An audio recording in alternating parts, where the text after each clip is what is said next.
Greetings from Houston, Texas. This is Mike coming at you from Astro in a joint production with the Celestial Witch. And I have the beautiful and amazing Ellie Moreing here with us today. How are you doing today? I am good. Well, it's the afternoon where I am. Yeah, it's like, what, 12 o'clock midnight here? So, yeah, there's like a 15-hour difference. But, so, yeah, we are coming at you with a couple phenomenal topics today. We'll be talking about, I don't know, how you can use astrology and other metaphysical topics to help aid you in your development in terms of how you relate to other people, the type of difficulties that you can help yourself overcome by using the ancient art of astrology. And Ellie here is actually quite an expert at this type of subject. So tell us a little bit about yourself, Ellie. How long have you been practicing astrology and into metaphysical subjects? Okay, so I've been doing astrology for about 4 years, which I know doesn't sound like a long time in this lifetime. I feel like I've been doing it for a lot longer because of the rate that I actually learned astrology. So I came across astrology during a bit of a crisis point in my life, and I actually learned astrology and used it to basically get myself out of my situation by using it as a tool to be self-reflective and, coming to find myself again, which is where basically that's how it ended up changing my life. And then I've just been passionate about it ever since because it literally saved my life. So I think that's wonderful because that's how a lot of people in, I guess, our generation have started to get into astrology. I myself, what really kind of, because I've been studying it for years, but what really brought me into in-depth analysis is I couldn't figure out why I kept getting my heart broken over and over and over again, and why I was not only getting my heart broken, but having these horrible obsessive episodes and acting crazy. And astrology gave me an outlet to understand it. And I must say, just to stroke your ego a little bit, I do know you have that Leo stellium, but Ellie is only 21 years old, and for her age, she is absolutely phenomenal. She actually hosts a blog on Tumblr. She runs her own astrology business, or a metaphysical collective. Correct? How would you really describe it? It's very new. So yeah, it's basically a metaphysical collective now. It used to be just astrology focused before. Yes. We pretty much extended out to accommodate all the other sort of skills and resources that I can give. Yes, she's a phenomenal tarot card reader. She has an unbelievably influential presence within the metaphysical community on social media. And it's true. Don't even look at me like I'm blowing smoke up your ass. But, so yeah, if you're having issues with relationships, if you can't really seem to figure out where you keep going wrong, or what you need to do to help yourself have better relationships or relate to people better, astrology is one of the best tools you can use. Of course, there's also like psychoanalysis, but then you run the risk of somebody telling you have a personality disorder when you really don't, because they want to label absolutely everything with a sort of disorder. But so like, what issues have you found before? What issues have you recognized in yourself that astrology was able to explain, and that you were able to overcome? Well, basically, in terms of the way that I use astrology, is that I always reaffirm to people that I see it as a mirror. So it reflects your behavior, it doesn't dictate it. So basically,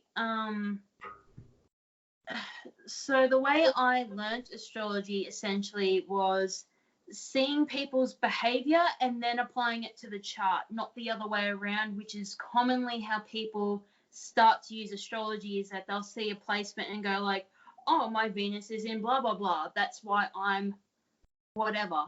For me, it became a tool of like, okay, I'm this way. Where in my chart is that place, and how are things interacting, and how does that tell me how that's developed in my personality? So I do come from a very psychoanalytic perspective and also behavioral psychology. So basically everything I've ever done with astrology has always been through so personal observation between like people that I know, and then reflecting back on their chart, and that's how I would get an accuracy in readings is that I wouldn't go with what I saw on a website or what was just written down in a book or a standard interpretation of a placement. It was always of people's behavior and how that's reflected in the chart, not the chart dictating behavior. So when it came to me, it was always a lot of self-questioning on how or why my behavior developed, or preferences even.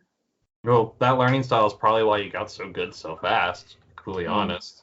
Because I used to do that myself a lot. And to some extent, I still do, because a lot of times when I first meet somebody new, I will sort of like slyly draw their chart out, and then I'll start watching the aspects play out in their personality. Yeah. Which is kind of the exact opposite of what you just explained. But if you don't know somebody very well and you've already looked at their chart before you've gotten to really understand the person as a whole, it just kind of starts to happen naturally. Like, that must be her Venus square Pluto. That's why she's being such a bitch. But anyway. For me, it's always, I always try to get the person, if I'm having a conversation with them, I will want them to tell me about themselves rather than me putting words into their mouth. Because I know that's a tendency when you do have these tools, is that you're like, oh, you don't need to tell me who you are. Like, I can already see it, so don't even bother talking to me because I already know you. And I feel like that's kind of... No. Yeah, it's I've seen that happen before, and that's why I prefer to get to know the person first and then look at their chart, or look at their chart but let them speak for themselves anyway, then rather than saying like, like, I feel this way about this thing. You're like, I know that. You're like, thanks for killing the conversation. All right, so just to show people who are watching this what we're talking about, we're going to do a little game or a little exercise. So you've like glanced at my chart briefly, but you've never really taken like a good look at it, have you?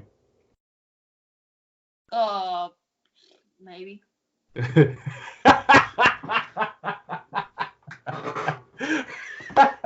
Okay, I was gonna screen share. You know what I'm gonna do? I'm gonna screen share, and I'm gonna go to my chart, and then you're gonna see what your opinion of it is in relation to me and my relationships, because I haven't really told you a whole lot about my past history. So this will be just kind of like a little example of how this works. Yeah. Cool. Okay, so I got your chart pulled up. Can you see my screen? Yeah, I can. Cool. All right. So my chart is right here.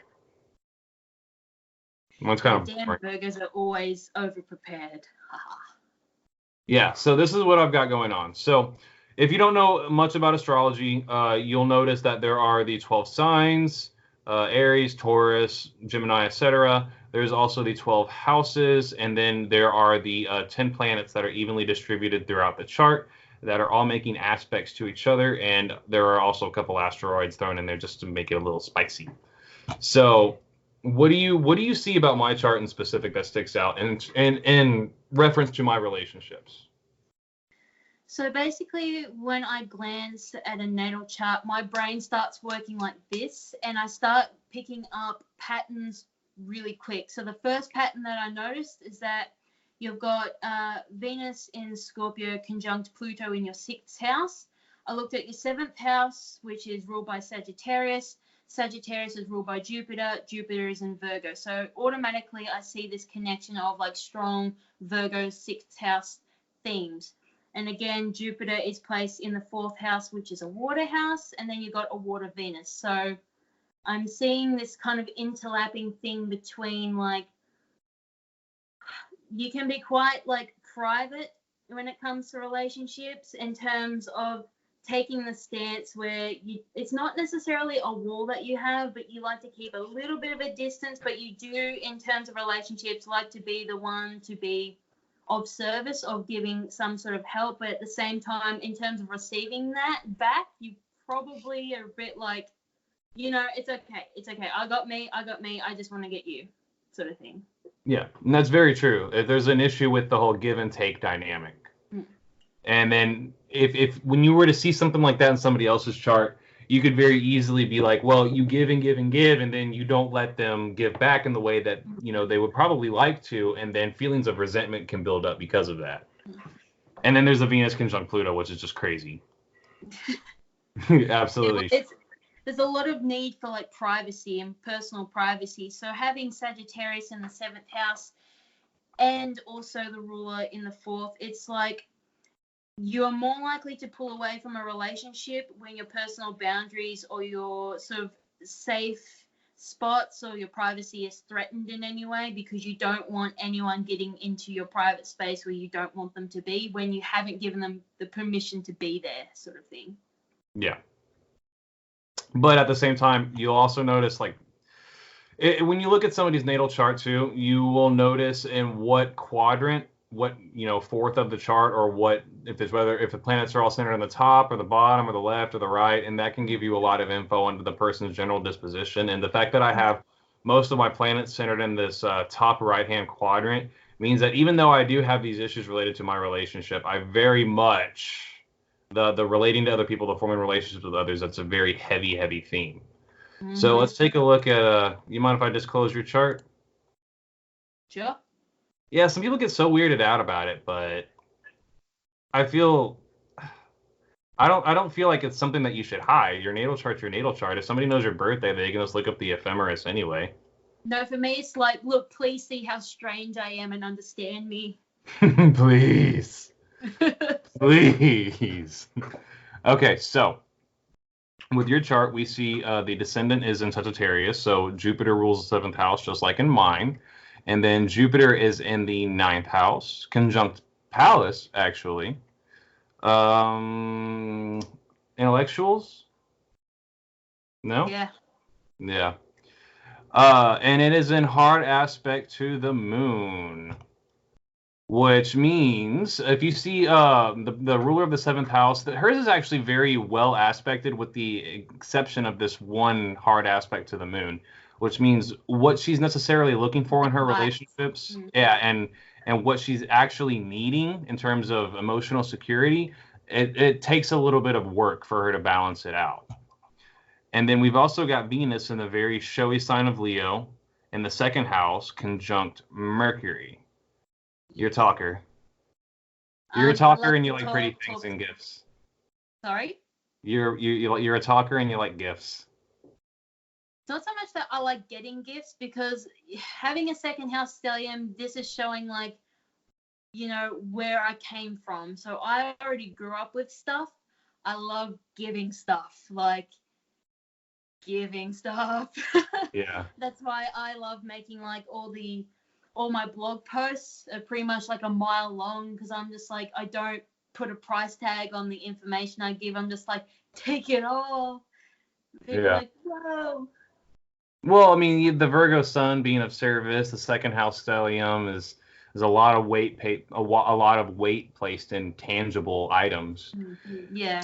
The thing about your chart that I would look at differently than mine is I would look at Mars in a woman's chart very often, because many times women tend to, and women do express the Mars in their personality, but they also tend to project that onto their partner as well, onto the opposite sex. Just like men tend to project their Venus onto the opposite sex very often as well.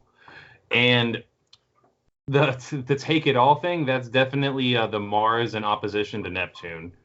There's an issue there because they go after what they want in a way that's very compassionate, so overly compassionate that it can be kind of viewed as like too much, like they're giving too much. They're being so open and giving, because Neptune it dissolves everything. It's a planet of just unbridled love and giving and sweetness. It's actually funny. The response I've had to overgiving before is that having all my Leo placements, I am giving from a place of generosity where I don't expect anything back. But I feel like because that Neptune opposition can also act as a projection, when I do overgive, I've had people become suspicious of my motives as to why I'm giving so much. Exactly. I'm not trying to do anything. I'm just like, I appreciate you. And they're like, you don't even know me. Like, why are you giving me so much stuff? Why are you trying to be so nice? Like, what is your aim? And I'm like, I'm just trying to be nice. Well, Sorry.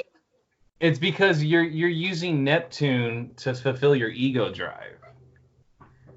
If that makes sense. Yeah, well, it's like, It does. It has this weird way of making people suspicious. I've even heard it described that way as well. And the big problem, what's really cool about this particular aspect is it has an issue with day-to-day relationships because it is in the second house and the eighth house. So what's mine versus what's ours.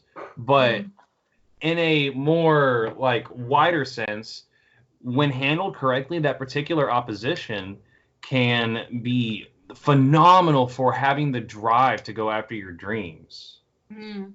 Really can, because there's so much fantasy involved with the ego drive that if it's put in the right place, you can literally manifest anything. You can manifest your greatest desires, and you're willing to put in the effort and the drive to get it.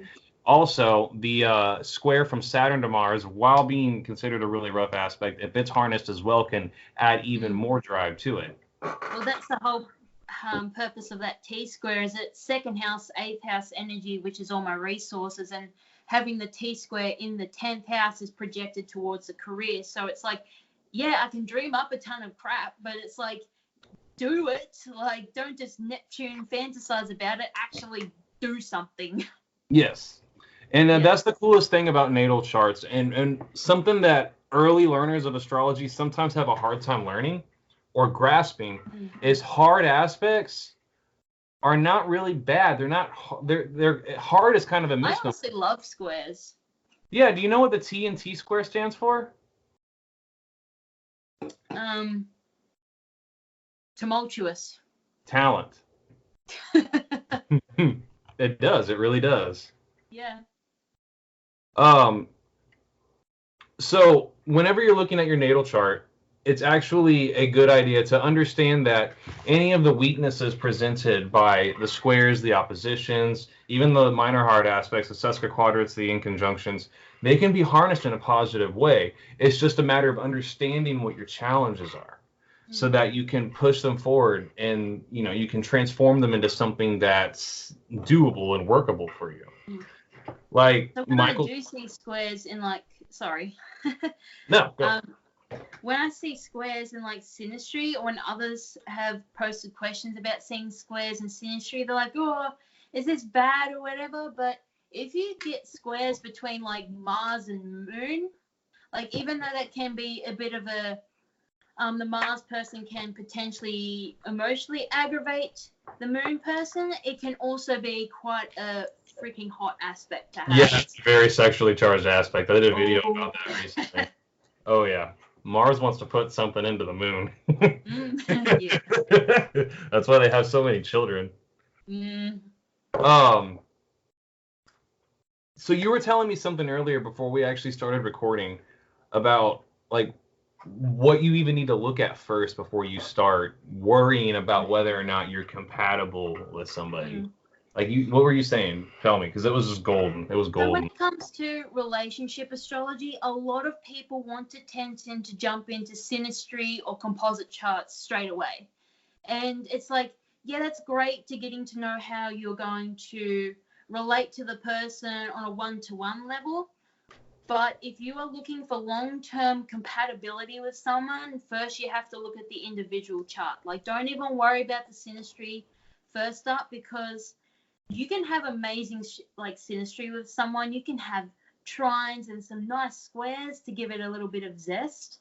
But if the individual person's chart has got a lot of challenges associated with relationships, if that's something that they struggle with, you can forget about the synastry, because it's what they're going through individually and what you understand about them, and also what's going on for yourself. That's the important thing to understand and take care of first before you even think to look at synastry charts. Yeah, and it's not necessarily whether their chart is difficult or not. You have to look at the individual and see, where they're at working through those difficulties. Yeah. Because you can see somebody that just needs a lot of work, and the composite chart might be just great, but they're not really even in a position where they can be in a healthy relationship because they just haven't hadn't taken enough time to work on themselves. Yeah. And it's also understanding what they've been through in terms of their past. So this is where I come in with behavioral and psychoanalytic astrology stuff, is where I look for the development of why these placements were generated in your chart, because I don't see like you just have the birth chart that generates you. I see it as like a very fluid interweaving kind of thing. Mm-hmm. So in terms of the way you were raised, that automatically sets standards as to what you subconsciously perceive to be a relationship. So your relationship with your mother, if you're a male, kind of can reflect on what you are attracted to in women, or even in relationships with your sister growing up. And it doesn't necessarily mean you're like attracted to them. It's just that they were like, they are. It's like set the standard of what it means to have a relationship, and that's a pretty much standard psychology theory that's used a lot. So that's why I apply it to astrology, is looking at how that developed in the birth chart. So I've even seen it in my own chart and how it reflects the way that I love someone, because like you can see with my chart, I have Venus and Leo opposite Uranus in the 8th. And those are very opposite energies. Like you've got one that's like really, attention seeking and like me. And then you got Uranus, which is like, don't even go there. Too close. So I was kind of, when I was learning about my own chart, I was thinking like, why do I have this tendency to want to be super close and then like super far away if you come at me? Like I like going to you, but I don't want you coming to me. And it's got this like very jarring back and forth type of energy. So I reflected back to my childhood and the way I grew up. So I'm an only child, but my dad, he's a Gemini sun with an Aquarius moon. There's my Uranus. My mum, Cancer sun, Capricorn moon. Very constricting. So I had two parents with the two opposite love styles. So you can see how that's reflected in my natal chart between why I'm so back and forth in what I need. Yes. Also, it's important to note that if you think about a natal chart is your mother's transits at the day you were born. Yeah. And the natal chart shows a lot of how we were conditioned to feel about the world around us. One person described it as it's how we decided we were going to survive after we exactly. Out of the womb. And it does not constrict you in the slightest, but there are a lot of parallels. It's like so I have a Leo moon and my sister has a Scorpio moon. Now, a lot of people would believe or like to say that people that have a Scorpio moon tend to have a very tend to have had a bad mother. Yeah. But we had the same mother. It's just me and my sister had completely different opinions of our mother. Exactly. Yes. I viewed my mother as being, because my mother was very, very, very beautiful, and I consider her to be very, very showy. When she walked into a room, everybody's head turned. She had a very Leo quality about her. Mm-hmm. And I talked to my sister 3 or 4 months ago, and she told me, and I didn't even know this or know that she felt this way. She said that she grew up feeling like my mom didn't like her. And it's like, that's the Scorpio moon right there. Yeah, and exactly. It's exactly as you said. It's about our perspectives, because that's what the whole natal chart is. It's like the other person's inner world being reflected, sort of thing. So, yeah, I really like that description too. So, all right. So you've checked out your natal chart. You've realized you've been having some problems in relationships, and you're going over the natal chart, and you're like, okay, well, I have this aspect, and this aspect, and those seem to be some of the issues that I'm struggling with. Well, then what? What do you do about it? Now you know, and knowing's half the battle, but what options do you have then? So this is where I like to do what's called shadow work, if you've ever heard of shadow work at all. I don't know a lot about it, but you do, and I'm going to use you for this right now. So tell us. Okay, so I feel like this is where my Virgo sun square my 6th house Pluto comes in, where I'm very deep on like self-improvement and digging out all the subconscious crap and replacing it with, new and improved sort of methods of behavior, sort of thing. So when you and this is the hard part where people often don't get to, is accepting those parts of yourself that you just don't like. because a lot of people tend to resist it. They would rather say, like, no, I'm fine, it's them. I'm fine, I'm not doing anything wrong, it's their behavior, they're doing this, they're doing that, and it just becomes the blame game projection, and you're not going in and being self-reflective, because there's literally nothing wrong with being honest with yourself. There's nothing wrong with, having flaws, because you can work through them. It's just getting to that part where you can acknowledge, like, okay, I'm not great in this area, and how can I improve that sort of thing? Well, you can literally go with the standard, like, buying self-help books that are around that topic, or looking up, like, one of my favorite teachers is Teal Swan, who I mentioned to you before. You did. She blows my mind. Some of her perspectives I don't always agree with, but a lot of what she says is really amazing in terms of, like, digging into the subconscious.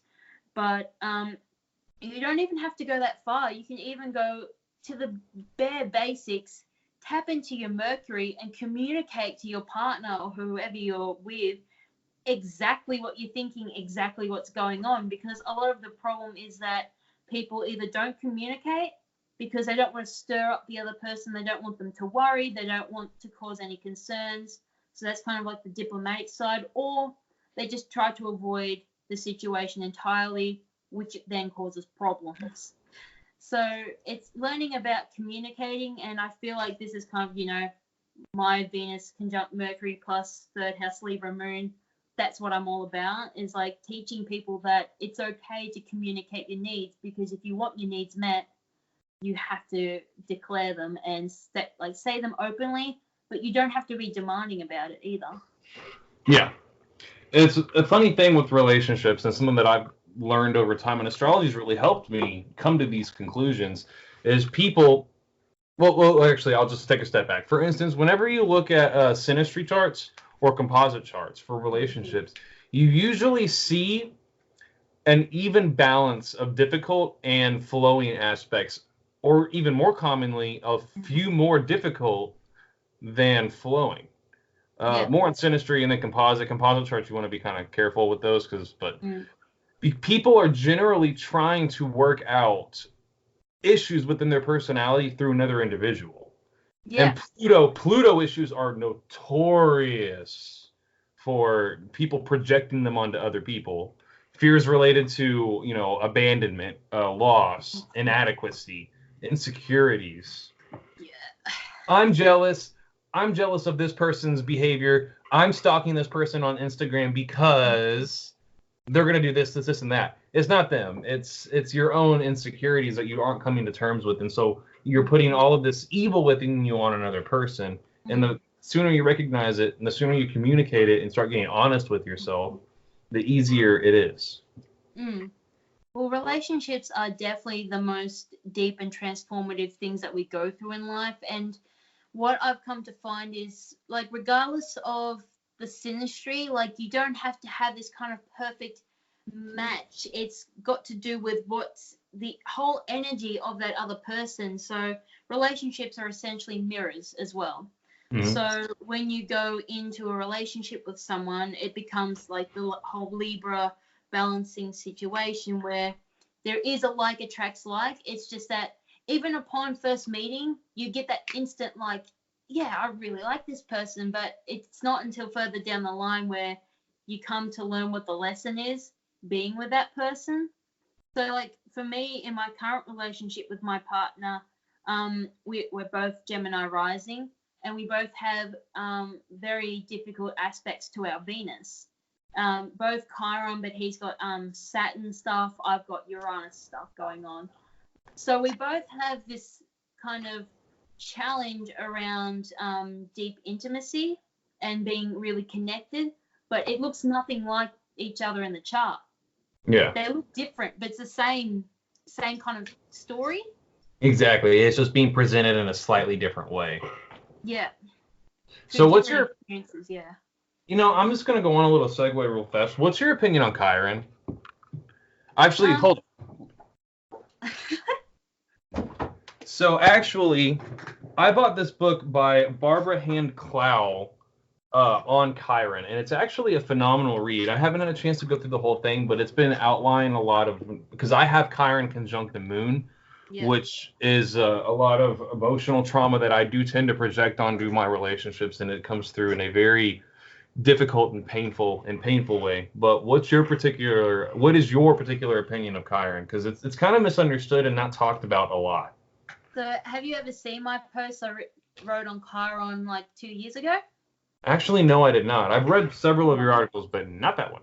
That was probably one of my biggest posts, which got about, I think it was about 3,000 hits on Tumblr. I don't know anymore. But I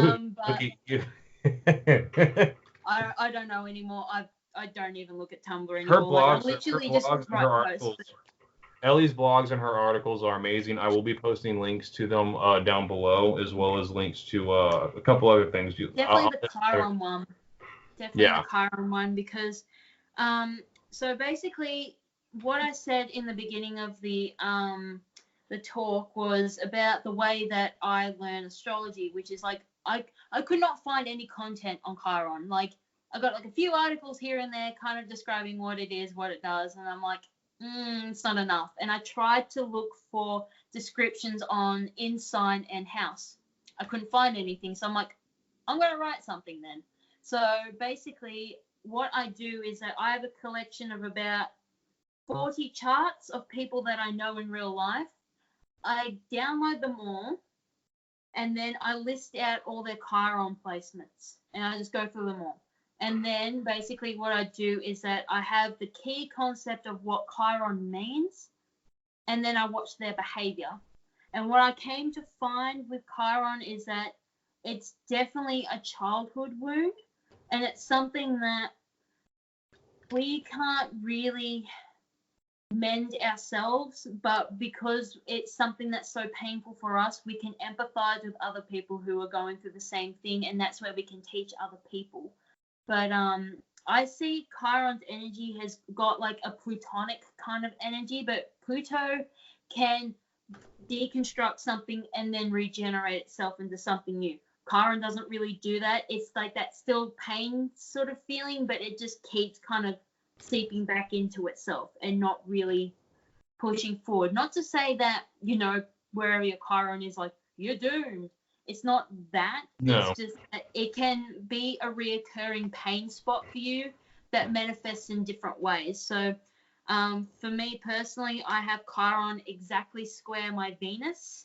So, relationships, self-worth, self-value, even with my art and creativity, that's always something that sometimes I get that reoccurring of like, oh, it's not good enough. Oh, this is crap. Like, oh, like, that kind of thing. But when it comes to helping other people in that area, that's where I can help others thrive.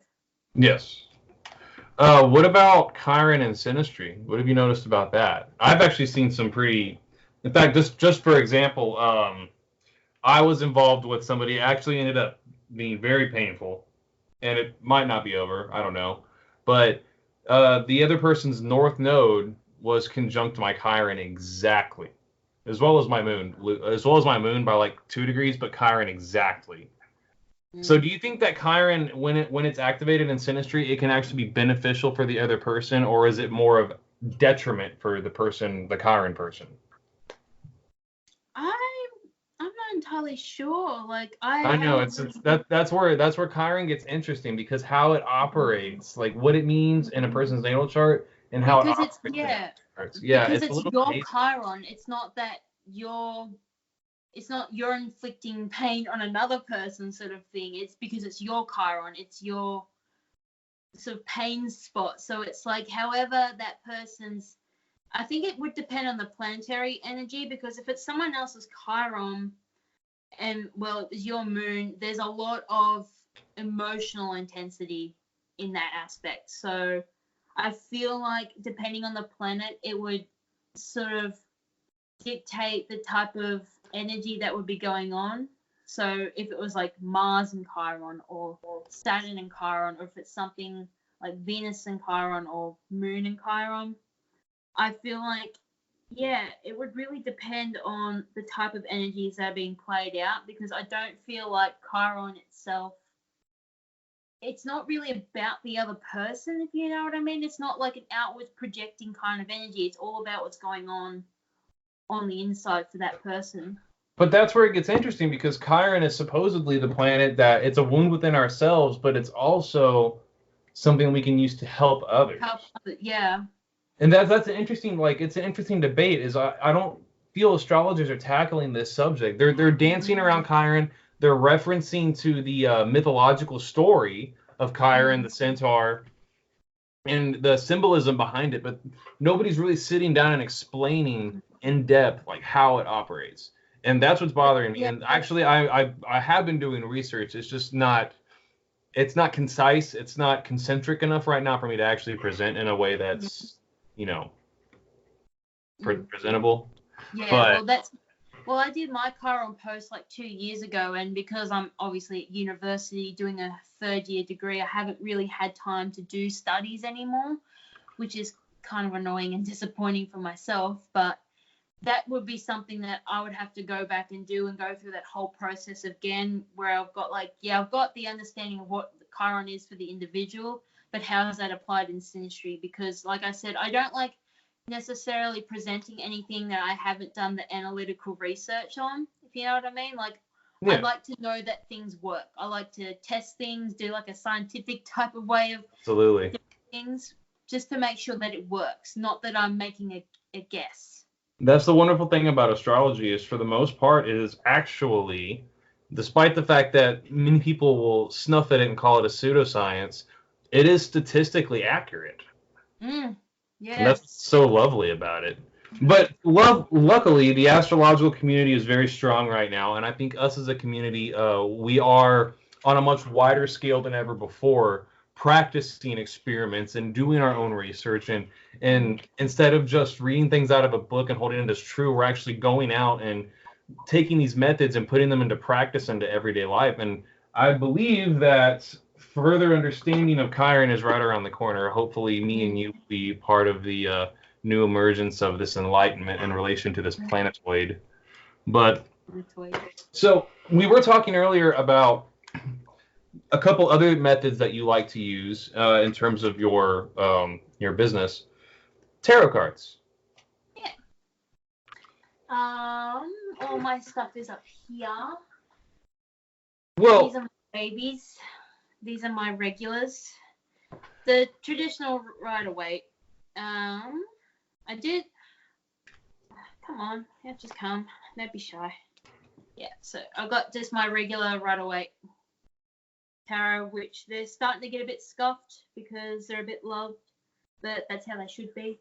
I got a few different decks, and in my new channel, The Celestial Witch, I am about to do a video on teaching how to read oracle cards, because oracle cards are completely different from tarot. And I had this situation happen when I first went to a psychic reader. She had oracle cards, and I'm like, this was before I even knew anything about astrology or tarot or whatever, but she had oracle cards, laid them all out, got me to pick some, and then she read the guidebook straight to me, and I'm like, I could have done this myself. Well, what is in terms of like relationships, are tarot cards more of like, are they is it really all just about telling the future, or is it more about how do you use tarot cards? How do we as a community employ tarot cards in a way that's actually healthy for our relationships?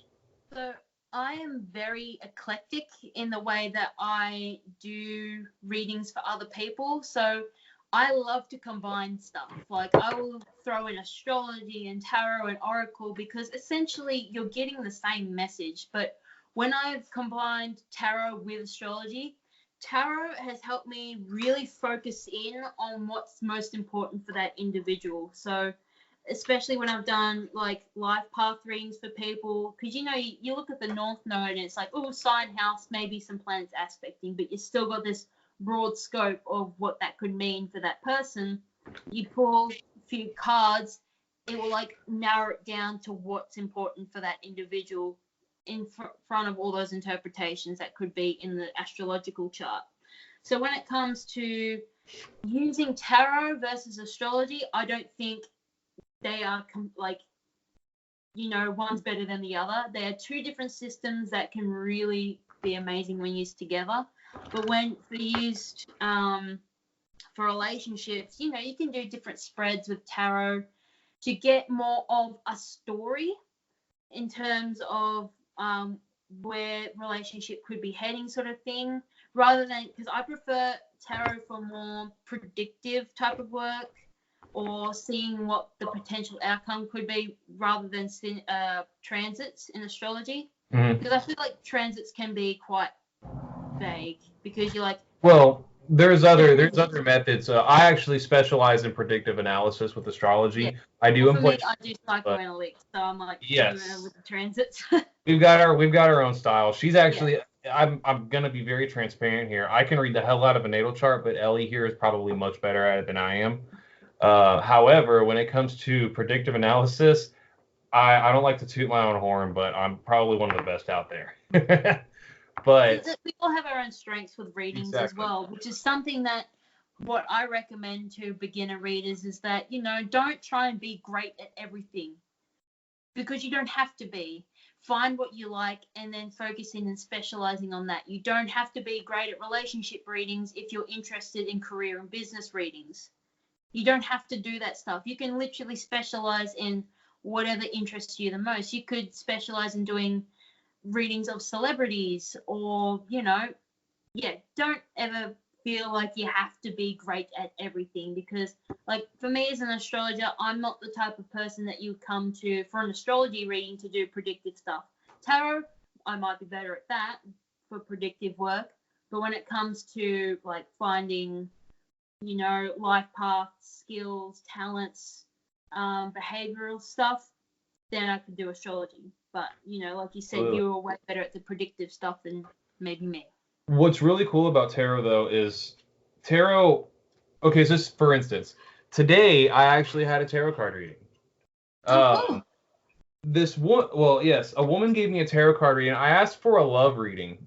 And what's cool is a lot of times they'll pull a message out that, like an answer that really you weren't even really expecting. Like I asked for a love reading, and she pulled 3 cards, and I'm not the best at tarot, but she pulled the 4 of Cups reversed, she pulled the Ace of Pentacles, and she pulled the 6 of Wands reversed. So basically what she told me is you need to stop worrying about a relationship right now. Money's being presented to you, and the more you're worrying about relationships, the less you're actually tapping into your own strengths and abilities. Yeah. It's exactly, and I was like, wow, I wasn't looking for that type of answer, but okay, I can deal with that. That makes a lot of sense. And that's what I find interesting about the tarot in comparison with astrology, is that I love the story element of tarot. Like I feel like it really appeals to my Mercury and Leo, as well as like Jupiter and Pisces, because I love telling stories and stuff. So when I see like, and because it's second house, pretty pictures, so it's like reading the tarot is like, it was hard to start with because my Virgo was just like trying to remember the meanings of the cards, but once you tap into the intuitive side, it's just like Mazel tov. Yeah, so there's a litany of options available to y'all guys as far as using metaphysics. I mean, I know we focus on astrology and a little bit on tarot, but metaphysics offer a wealth of resources to help you deal with issues you're having repeatedly in your life and you can't figure out a way to address it or to recognize it. And the cool thing about these metaphysical methods is a lot of times they tell us truths that we don't want to hear. If you're using astrology correctly, it's not going to sugarcoat it. It's going to give you your issues, good or bad, and it's a very finite answer. It's like, look, this is what's wrong. Boom. I'm sorry. You can try to explain your way out and blame your issues on the other person or whatnot, but there's a concrete way right here of explaining what you're going through and what you're dealing with, and it can give you a little bit of a blueprint on a way to handle it. So, also, just a quick note before we close. What other methods do you actually use for your relationship analysis, or not relationship analysis, but for assisting people with relationship issues? So a lot of people, when they come with relationship questions, my immediate reaction is that there's also something going on with them for having asked the question in the first place. So if I've had someone come to me and say like, oh, I'm really interested in this guy, but he seems emotionally distant, blah, blah, blah. What's up with him?